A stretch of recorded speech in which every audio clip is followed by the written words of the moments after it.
Mtu yoyote ambaye anaharibu miundombinu ya maji, mtu yoyote ambaye halipi bili, hata kama ni kiongozi huko hapa, kama unasababisha wananchi wako washindwe kulipa bili, wanahujumu miundombinu, wewe tunakuhesabu ni mhujumu uchumi, na tukikubaini tutakutoa kwenye nafasi yako. Naomba niwaambie, mradi huu umegharimu fedha nyingi. Haipendezi mbele za Mungu wala mbele za wanadamu watu wakahujumu hii miundombinu. Tutakuwa tunamkosea sana Mheshimiwa Rais, lakini tutakuwa tunajikosea haki sisi wenyewe wanasame. Mnanielewa vizuri ndugu zangu?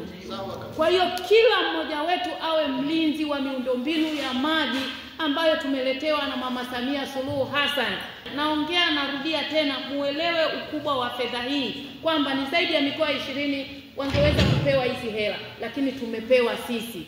Kwa hiyo naomba sana ndugu zangu, kila mmoja awe mlinzi wa miundombinu ya maji. Pia mkurugenzi, ni kuombe mkikamata mtu ana dalili za wizi, mumuite kama ulivyosema hapa na vyombo vya habari, asimame hapo na mseme huyu ndio mwizi wetu, ndio mhujumu uchumi wa miradi ya Mama Samia. Hiyo nimekuruhusu, endelea, kwa sababu hatuwezi tukaendelea kukosa maji wakati Mama Samia ametuletea hapa. Haiwezekani. Tuna mifugo inahitaji maji, si ndio? Tuna wananchi wanahitaji maji. Maji yamefika kwenye wilaya yetu. Kwa nini wananchi wasipate maji? Kwa hiyo mimi nikuombe sana meneja, kuwa mkali, samahani mkurugenzi, kuwa mkali kwenye jambo hili. Hatuwezi tukachezea fedha ya Mama Samia Suluhu Hassan. Haja yetu, hawa ni wadau mbalimbali ambao katika usambazaji huduma ya maji safi. Kwa hivyo tumetembelea miundombinu, lakini tumekaa tumejiulizana kwamba uendeshaji wa taasisi upoje, na wenyewe wameona, bahati nzuri wamefurahi, kwa maana wameelewa vizuri na kuna tulichokipata. Ujio wao wametoa maoni mbalimbali, lakini pale ambapo walikuwa hawaelewi wameuliza maswali, na kwa sababu bahati nzuri wengi wao ni viongozi, basi tunatumia fursa hii sasa. Tunaamini huu ujumbe utawafikia wananchi wengi kwamba huduma inaendeshwaje, gharama zinapatikanaje za bili, lakini gharama za maunganisho wameelewa leo, na naamini huu ujumbe utawafikia wale wananchi. Na kumetokea wimbi hapa la wizi. Huu wizi tunaozungumzia ni kwamba mtu anaona apate maji kwa njia sio halali. Tungependa mtu anayetaka maunganisho ya maji apitie ofisini za mamlaka, apitie taratibu zile halali za maunganisho. Lakini kuna wengine hawapitii huko. Badala yake anamuona tu mtumishi, tunamuita kishoka. Sisi mtumishi wa namna hii tunamuita kishoka.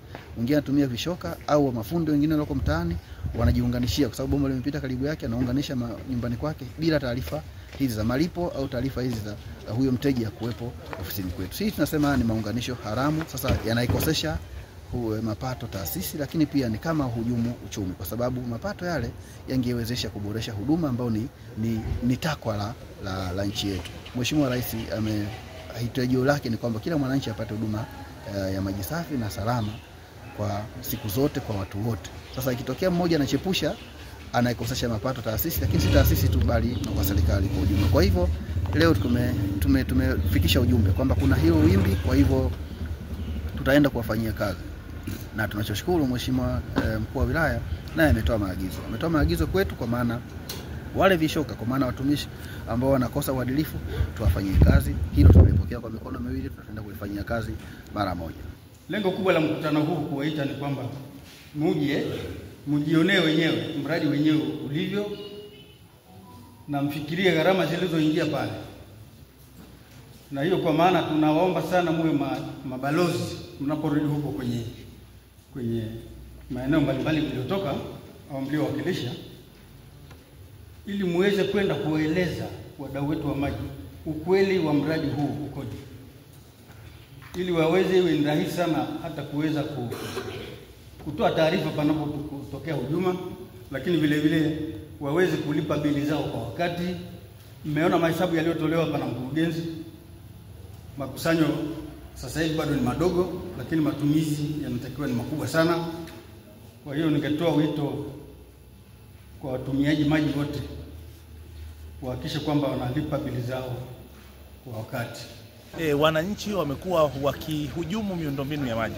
Wananchi wamekuwa wakichukua maji kinyume cha taratibu kutoka kwa yale mabomba. Sasa huku ni kuhujumu uchumi, ni kuhujumu serikali. Na serikali ni sisi watu wote, serikali ni wananchi wote.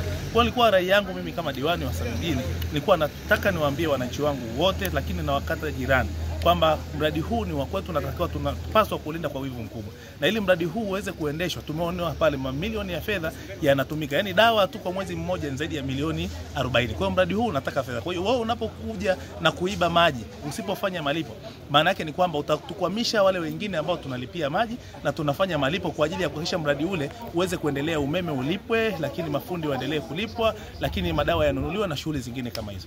Kwa hiyo tumeamua kwa pamoja na tumeondoka na kauli moja kwamba kwa yoyote atakayeonekana anahujumu mradi huu kwa kuchepusha maji kwenda sehemu nyingine tofauti pasipokuwa na mita na kuwa na gharama yoyote ambayo anailipia, atapokamatwa akaye akijua kwamba atakuwa na kesi kubwa sana ya kujibu, na pengine labda hata akaishia jela, kwa sababu hizo gharama za kulipa zitakuwa ni kubwa zaidi.